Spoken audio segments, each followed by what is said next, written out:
So welcome children once again. Now this is my third video on this topic, that is programming using the modulus operator, and we already have done two videos on it and we have done some very important programs. Now in my last video, that is second video of this topic, I gave you two programs. One program was to input an integer number and find the smallest digit present in it. Say for example, if I input a number, say 7253, then my output should be the smallest digit which is present in it, and the smallest digit is 2. So we have to take out digits and we have to see whether it is the smallest digit of the number or not. That is what we have to print. And children, this program has come in the board exam also. So we'll see that. We'll begin with the same thing, class I say smallest. I enter my number, I use the same logic. Int x, I have entered my number in x, and children, now I am going to store this number x in n. I am going to take a variable, and now children, I am going to take one variable for smallest. I am taking s, and if you see, my digits can come from 0 to 9. So the largest digit which it can have is 9. So I am taking my smallest digit at present as 9. Is it clear? So we'll do the dry run of it and we'll see how it is coming. Then I'll extract my digit. This is the way we are doing it.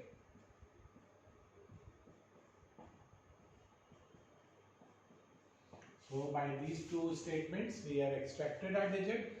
Now children, if I say if my digit is less than s, if my digit is less than s, then I say that in smallest we are storing the value of d. If d is less than s, then s is equal to d. That is what. And if we keep on doing it, children, we will get the smallest digit in s. Smallest digit is s.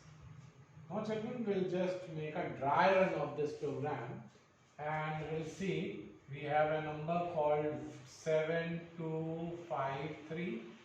We have stored this number 7253, another variable. This is to take out the digits, and this is the. Now all of you know that the first digit which will be extracted here will be 3. And this will become 725 because of these two statements. Now I'm saying, children, that is d less than s. Is this d less than s? Yes, this condition is true. So what we'll do? We are saying s is equal to d. So the new value of s becomes 3 and this old value gets erased. This gets erased. Now the next digit which comes out is 5 and it becomes 70. Now again I check for this condition, is d less than s? Is this 5 less than s? So this condition is false, so nothing will happen. We'll again go up, we'll take out the next digit, and now again I say is d less than s? Again this condition is true now. So children, here the value of s will be changed to 2, and the last digit which we are going to extract is 7. Is this less than this? So no. So children, finally we see that in s we get the smallest digit. So this is a program to input an integer number and print out the smallest digit of a number. So children, I hope you have followed this. Now one more program I gave you, and that was to find out the largest digit. So the program was to input an integer number and print the largest digit present in it. We'll take the same example. So the largest digit in this number is 7.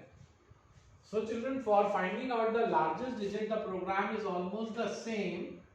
So I say largest, but largest will find out in L.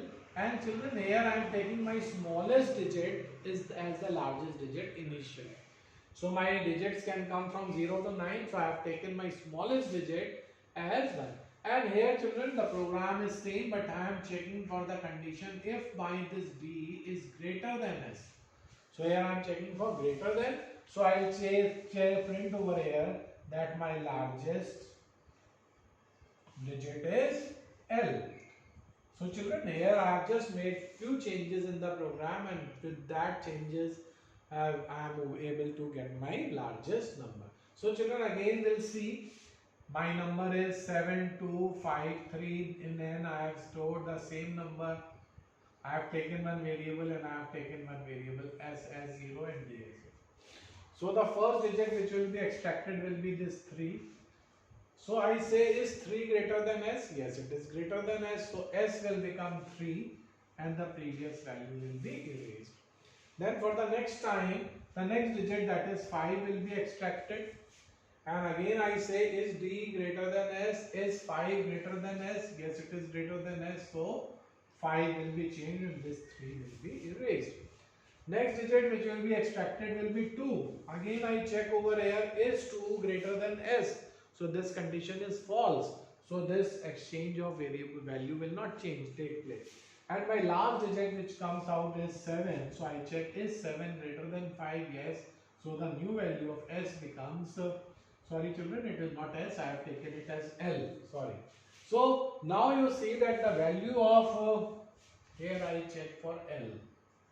So here I see that first of all we are checking these values, and finally this value becomes greater than the previous value 5. So we change this value and we store it in L. So children, you have seen that in this program I have taken my largest as 0 and I have compared my digit with this largest value, and if at any place my largest digit is greater, so I am saying L is equal to D. These are the changes we have to do. And children, by this method we are able to extract the largest digit of the program. So I hope this program is clear. So children, largest digit will get, if my digit is greater than L, so I am saying L is equal to D, and finally I am replacing, printing my value of L. So children, I hope this program is clear to you all. So this is the program to find out the largest digit. So these are the two programs which I gave you to do. I hope you have done it. If you have not done it, please see. And if you have done it, please see the logic also how we have done. Now children, now we are going to do some programs which are there and which has come in the board exams also. So we are doing one more program, that is write a program to input an integer number. Write a program to input an integer number and check whether it is a neon number or not. Neon number or not. We are checking for a number to be neon. So just write, a neon number is that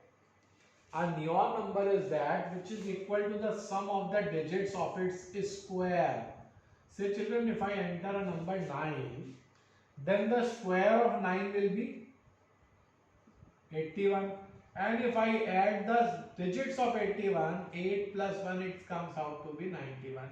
So if this sum is equal to my original number, then I say that it is a neon number. I hope the logic of neon number is clear. We enter a number and we find out the sum of the digits of its square. This is the square. So if we find out the sum of the digits of its square, and if that sum is equal to my original number, then the original number is a neon number.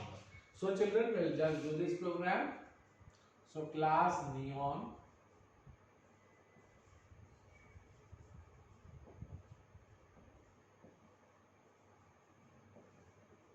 I am entering my number. Now children, here in place of storing x, I am storing square of x. So I have entered my number x. In x I have entered 9, but in n I have stored its square, that is 81. And I am taking out my digits and I am taking out a sum. These are the values I have to find out.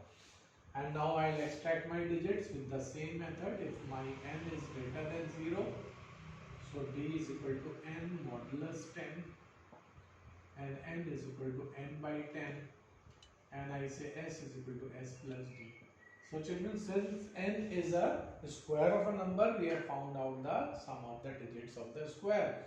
Now if this sum is equal to x, so x is a neon number. So I say, if x is equal to x, So I print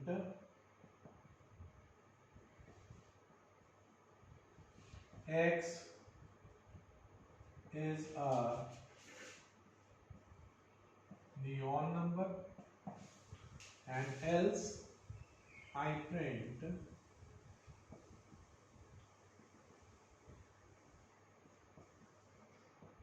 is not a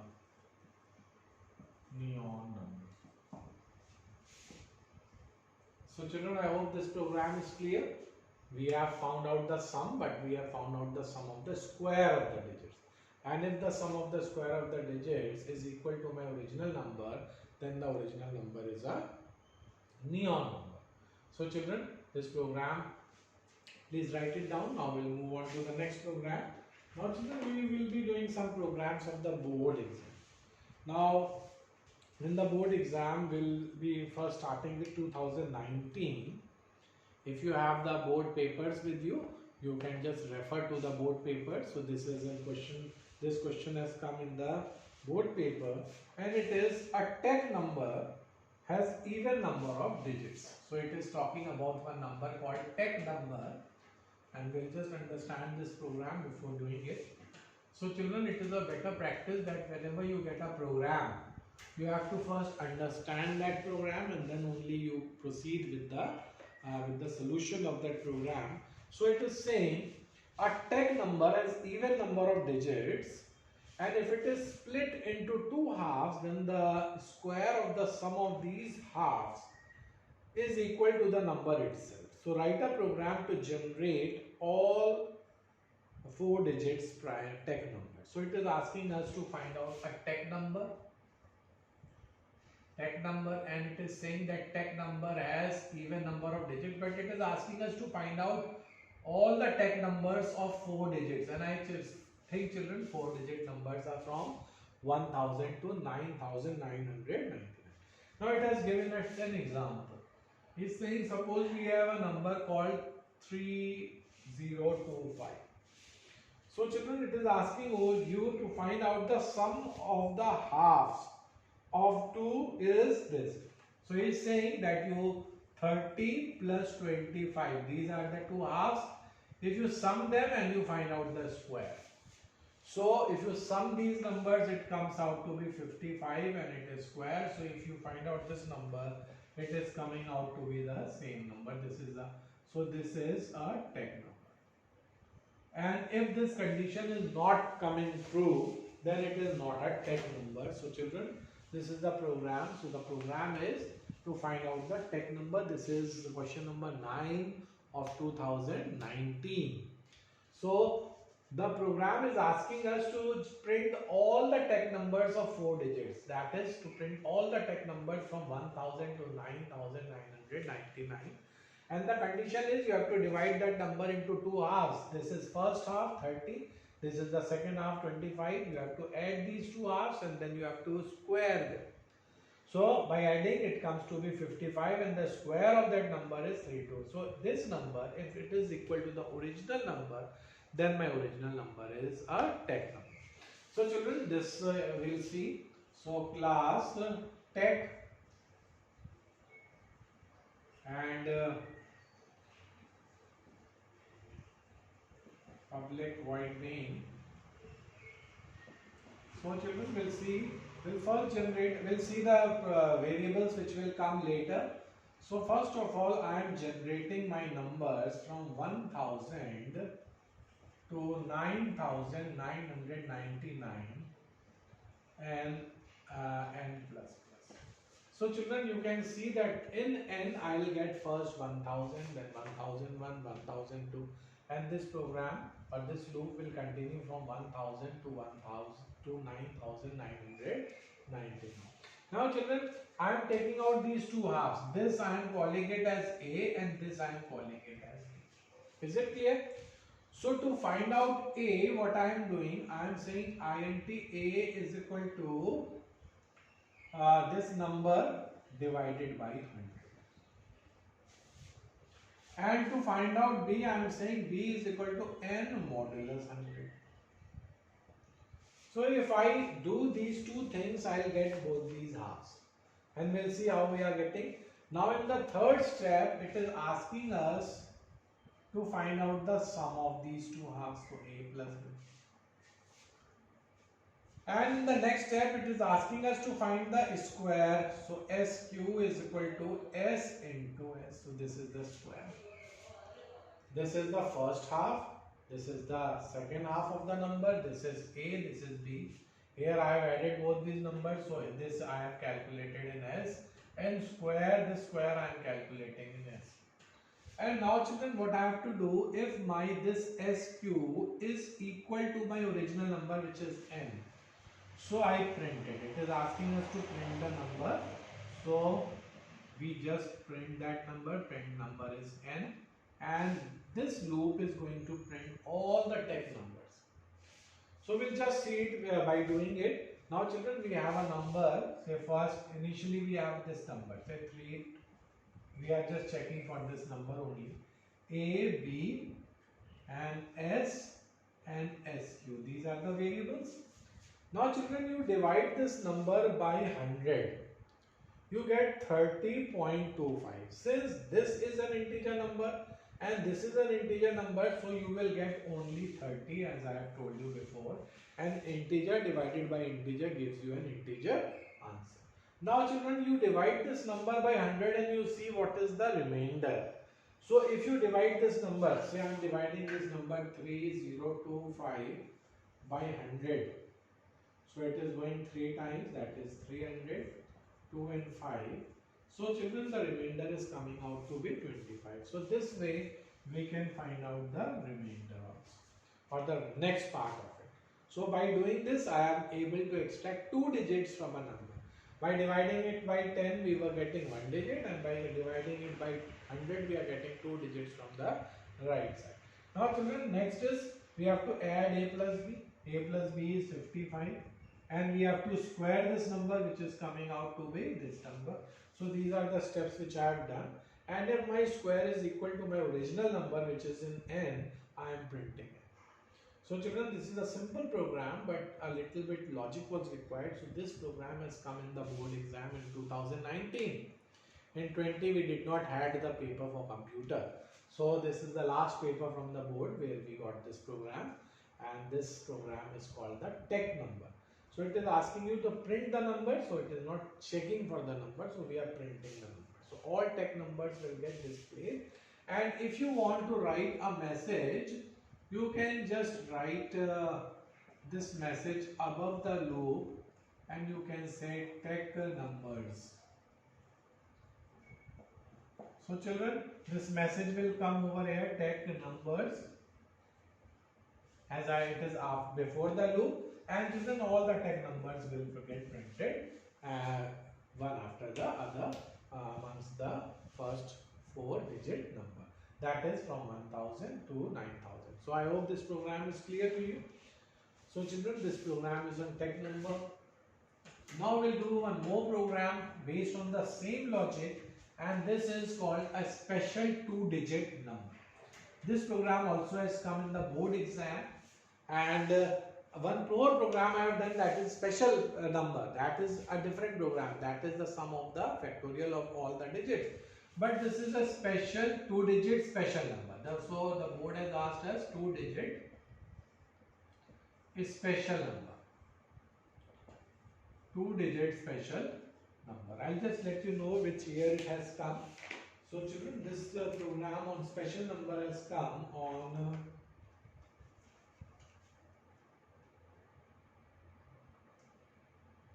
2014.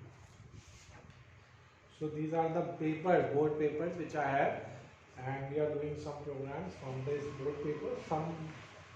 We have done most of the programs from here.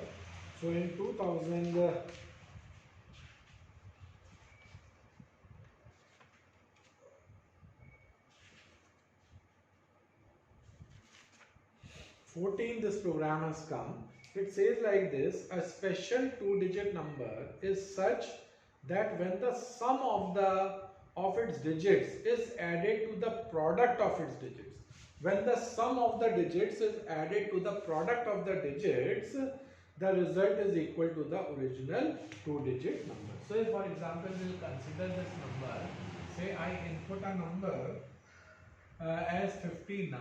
So children, sum of digits will be 5 plus 9, which comes out to be 14, and product of digits, it's come out to be 5 into 9, which is 45.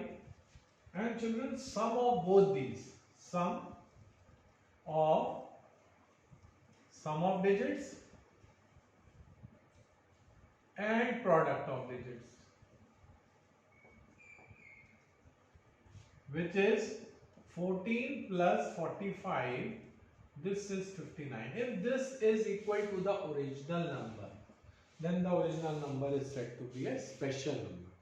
So the program is like this. Now you will follow it. A special two-digit number is such that when the sum of its digits is added to the product of its digit, the result is equal to the original two-digit number.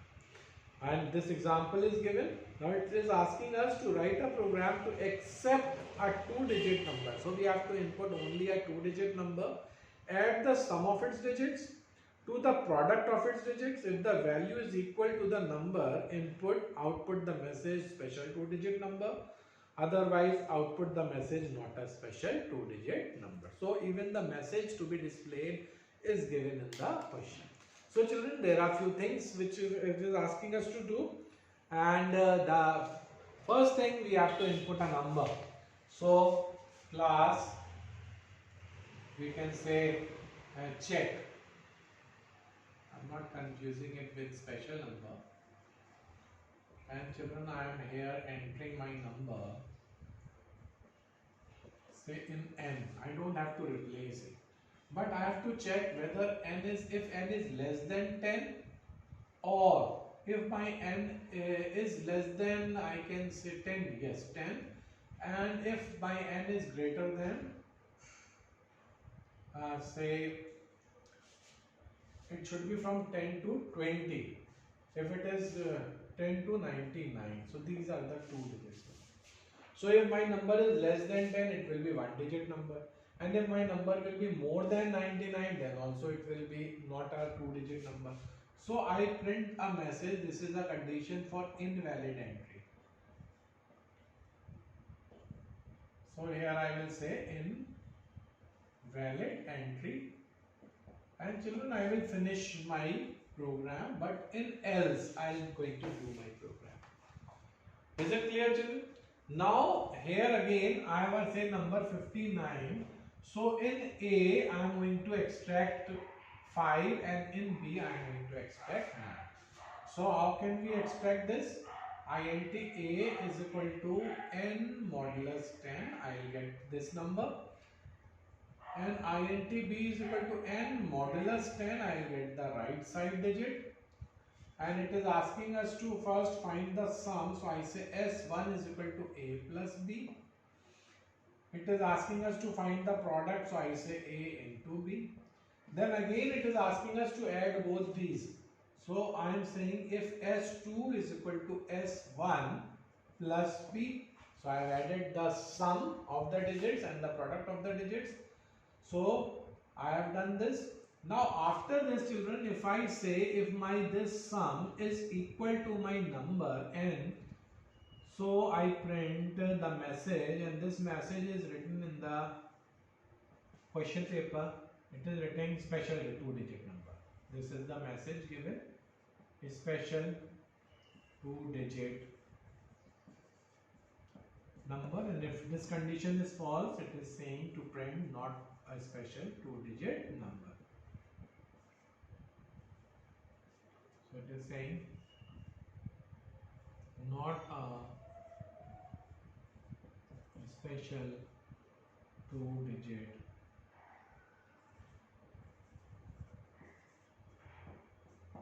number. So children, this is a program being asked in 2014.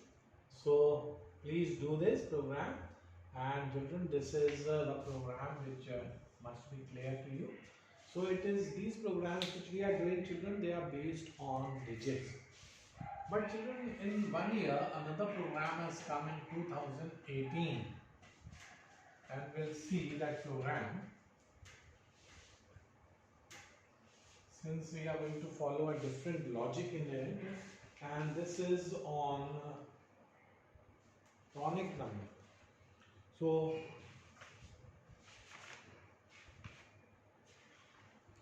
it is 2018, and this question is question number 5. So it is saying like that, question number 5, 2018. So write a program to input a number and check whether it is a Pronic number or not. So it is asking us to print a Pronic number or not, and it is saying that a Pronic number is the number which is the product of two consecutive integers. Say for example, he is saying if 3 into 4 is 12, then this is, if you enter, or say for example, if you enter 12 and if you see 3 into 4, these are the product of two consecutive numbers.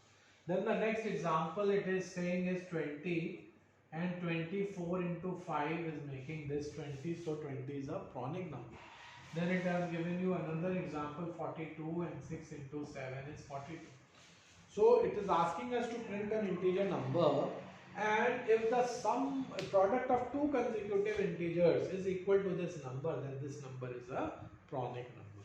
So children, this has come in 2018, question number 5. So this is the question which has come. So we'll do this, class Pronic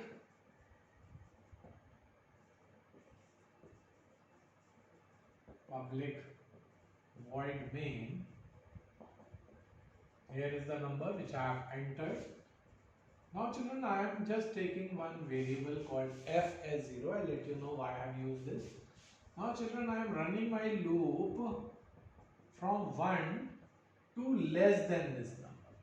Say my number is 12, I am running my loop from 1 to 11. Is it clear? I am not running my loop from 1 to 12. I am running it from 1 to 12, and I'll just let you know the reason. I am saying if I multiplied by I plus 1. If I these are two consecutive numbers, when I will become 1, so 1 multiplied by 2. If these product is equal to my original number, then that means it is a Pronic number. So the reason I have run my loop till less than that number, if it is 12 till 11, when I will be 11, so 11 multiplied by 11 plus 1 will be 12. So that is why I have entered run my loop less than n, because here I am saying I plus 1. So children, if this condition is true, then my number will be Pronic, so I am saying f is equal to 1. Since I have to run my loop to check again and again, if 1 into 2 is not 12, I have to check for 2 into 3, then 3 into 4. So whenever my condition for the Pronic is true, I am changing my value of f from 0 to 1. And children, while running this loop, if the number is not Pronic, then this condition will not be true. So the value of f will not be changed and it will be 0. Now here I can check if the value of f has become 1. So I will say that n is a Pronic number. So I say n is a Pronic number, and else I will print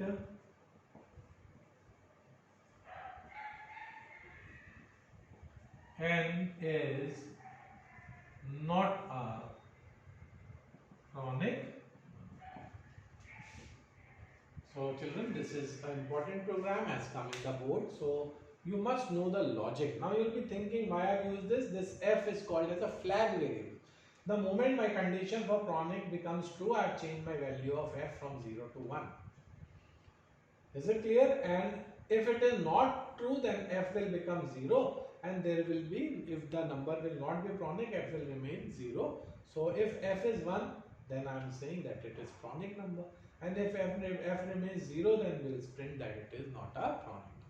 I hope children you have followed this program, these programs, and children, this is a very important topic You are going to get many questions in this particular topic in your exams.